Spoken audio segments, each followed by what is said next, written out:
สบายดีลูกแม่ซื้อว่าแม่เวียงสุรุลาเพชรสังหารเนาะเป็นเจ้าของผ้าไหมอมรินทร์ไหมลาวเจ้าวันนี้แม่รู้สึกยังไงได้มาโครงการอีกีมาเนี่ยเรามีตัวนี้ซึ่งเราก็มีความรู้สึกที่ดีที่สุดเนาะที่ว่าลาวเฮามีการประกวดนางงามสำหรับ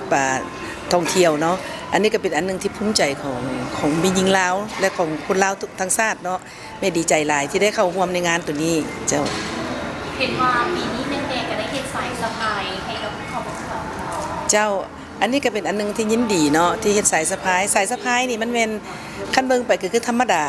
แต่ว่าสำหรับห้านอมรินทร์ไหมลาวเพราะเฮ็ดเป็นลักษณะว่าการที่ว่าตำด้วยมือเนาะด้วยสีมือแห่งงานของผู้หญิงลาวเนาะได้เป็นตัวหนังสือที่ว่าเฮ็ดออกมาเป็นตัวหนังสือที่ว่าทั้งอันกองประกวดเพิ่นต้องการเนาะอันนี้ก็เป็นงานประณีตนึงของมีหญิงลาวแท้ๆเจ้ามื้อนี้แม่คิดว่าปีนี้มันจะแตกต่างกว่าแต่ละปีแล้วเลยสำหรับสายสะพายที่แม่จะเฮ็ดให้อยากให้มีอย่างแต่สายสะพายนี่แต่ละปีก็คิดว่ามันก็มีมันมีกัน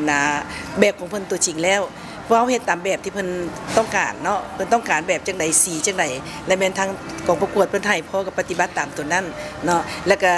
ถือว่าเฮ็ดนี่ก็ถือว่าเฮ็ดด้วย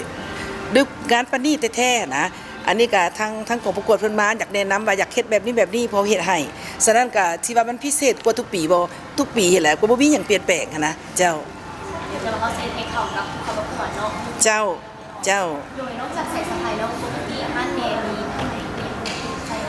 ห้านอมรินทร์ไหมลาวนี่ก็สร้างมาหลายปีแล้วเนาะเกือบ30ปีแล้วฉะนั้นแหละเฮาเฮ็ดผ้าไหมนี่มานานแล้วก็ได้รับไส้ของประกวดมียิงตั้งแต่สมัยมีอาพรลาวและนางงามลาวทุกๆปีเนาะที่เฮาเฮ็ดมาแต่เท่าใดปีมานี่เฮาบ่ได้เฮ็ดตั้งแต่สมัยโควิดมานี่เฮาก็ได้บ่ได้เฮ็ดเนาะแล้วมาเปลี่ยนเฮ็ดกับนางงามท่องเที่ยวนี้นะฝากให้แม่ฝากห้านหรือว่าห้านที่ขายอ๋อเจ้าห้านอมรินทร์ไหมลาวของพวกเฮานี่มันตั้งอยู่บ้านนาคำเนาะ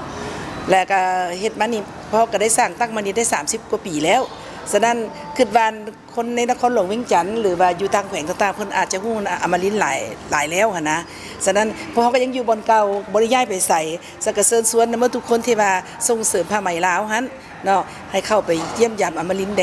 เนาะเจ้าเข้าใจหลายๆเจ้าสุขดีเจ้าลาวโฮมอสังหาริมทรัพย์ห้องเสื้อไมสไตล์เมนโฟลเดอร์